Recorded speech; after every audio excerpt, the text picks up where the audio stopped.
now expects to meet senior Chinese leader in the coming weeks as bilateral trade discussions resume.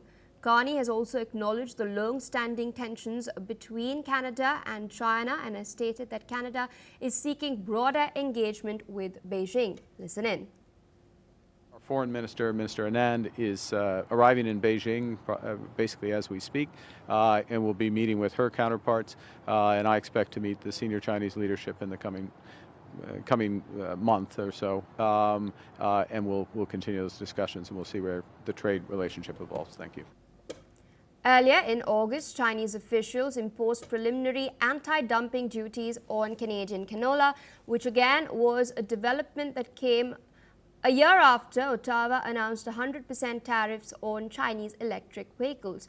More recently, Beijing has indicated that lifting auto tariffs could lead to relief on canola duties, but the Canadian PM has not specified any details or deals, emphasizing that negotiations would cover a wide range of issues beyond single sectors. Additionally, Carney has noted that Canada would need to consider how the United States might respond to any decisions on auto tariffs, given Washington's ongoing trade dispute with China.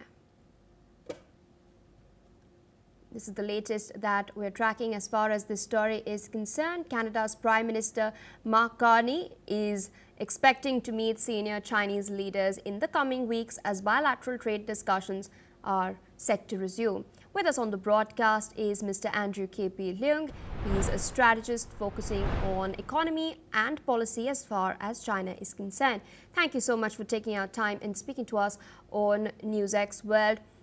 Interesting development coming in. China, we know, is the second largest trading partner of the United States of America, but there have been some bumps recently as far as the trade ties between I beg your pardon, Canada is the second largest trading partner of the United States, and there have been trade bumps as far as the tariffs are concerned. What do you make of Carney's expected meeting with Chinese officials? What do you think could be the sticking points in Canada-China relations and trade relations specifically that could be brought up?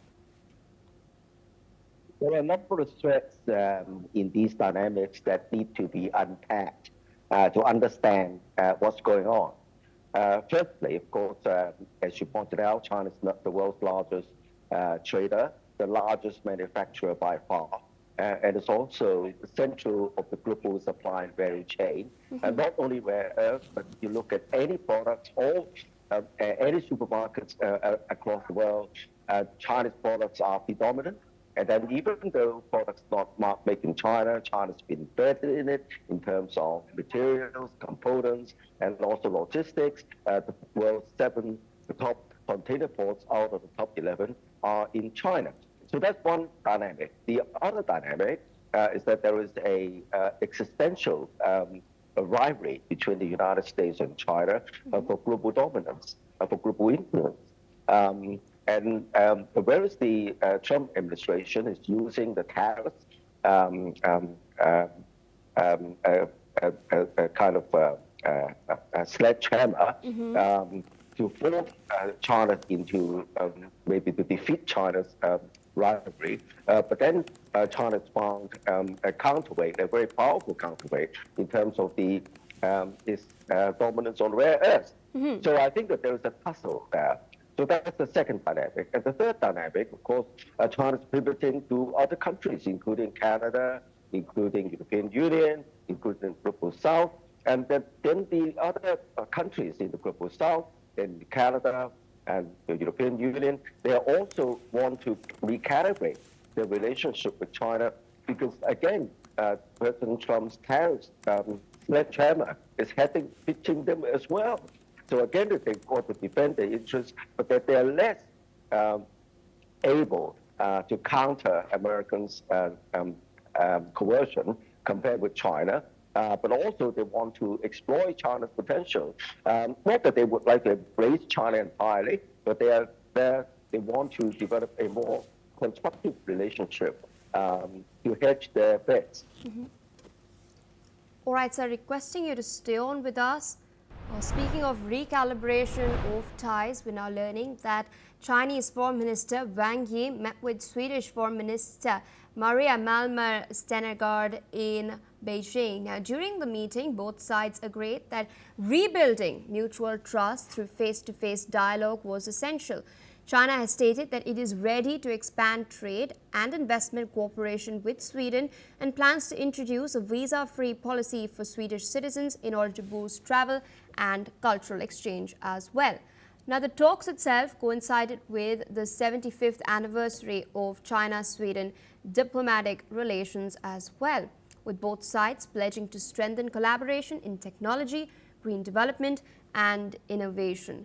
China's Wang Yi has also emphasized the importance of viewing each other as partners rather than competitors, while Maria has reaffirmed Sweden's commitment to dialogue and balanced engagement with Beijing. Still with us on the broadcast is Mr. Andrew K.P. Leung. Interesting development between China and Sweden in this case.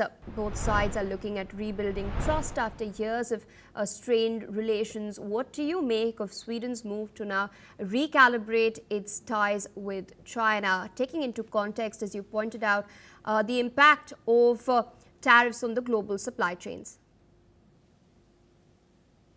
As far as Sweden is concerned, the recalibration consists of two main important issues or important opportunities. The first one, of course, Sweden is a very highly innovative country, very strong on technology, yes. And it's less confrontational against China. Not that they're going to embrace China entirely, but it's less confrontational towards China compared with the United States.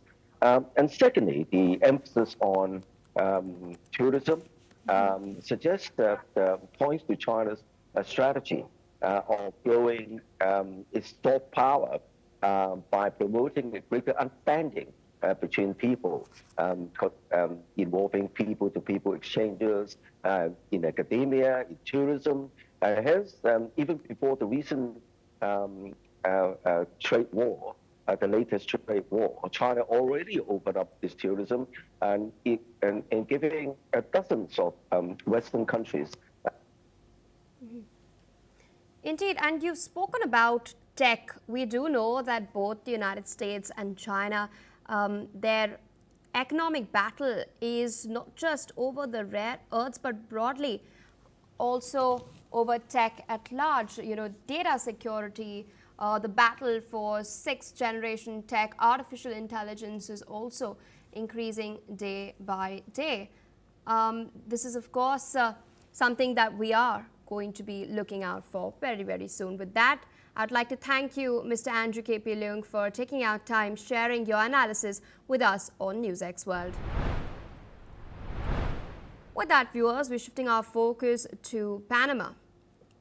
Panamanian President Jose Raul Mulino has accused the United States of pressuring his government to cut ties with Chinese companies, claiming that U.S. embassy officials threatened to revoke visas of Panamanian staff who continued working with them. Mulino has stated that such actions were not coherent with the good relationship he hopes to maintain with Washington. The tensions come as Panama faces increasing pressure from the United States of America to limit Chinese influence over the vital Panama Canal, to which Mulino insists he will remain neutral. Let's in fact listen in to what he had to say. Cierto es, y esa información sí la tengo, de varios, de que anda una funcionaria por ahí de la embajada amenazando con quitar visas. Eso no es coherente con una buena relación que yo aspiro a mantener con los Estados Unidos. Ellos son libres de poner y quitar visa al que quieran, pero no amenazando de que, Gonzalo, si tú no haces esto, te quito la visa. Los contratos que existan con empresas chinas por parte del Estado son muy conocidos y muy pocos. El puente, hay una participación de ellos en el túnel, cosas que no se pueden eliminar, por más Estados Unidos que seas, no se pueden eliminar. We're tracking further updates. Western powers are now increasing pressure on Russia's oil sales amid the war with Ukraine. U.S. President Donald Trump has stated that India vowed to stop buying Russian oil, calling it a big step. He's also claimed that efforts will continue to get China to follow up as well. However, India's foreign ministry has stated that it was unaware of any call between Donald Trump and Indian Prime Minister Narendra Modi where such vows were made. India's External Affairs Ministry has further emphasized that the interest of the Indian consumer is paramount, even as they are looking at diversifying where exactly oil is sourced from. Indian refiners may begin reducing Russian oil imports is what the buzz is, according to reports, although no formal instructions or any statement or any confirmation has been given by the Ministry of External Affairs. Russia currently supplies 36% of India's oil, which is about 1.75 million barrels per day. Meanwhile, the United Kingdom imposed sanctions on top Russian oil firms, including Lukoil and Rosneft, as well as Chinese entities, including Shandong, Yulong Petrochemicals, and several port operators. The sanctions also target 51 ships and LNG facilities linked to Russia.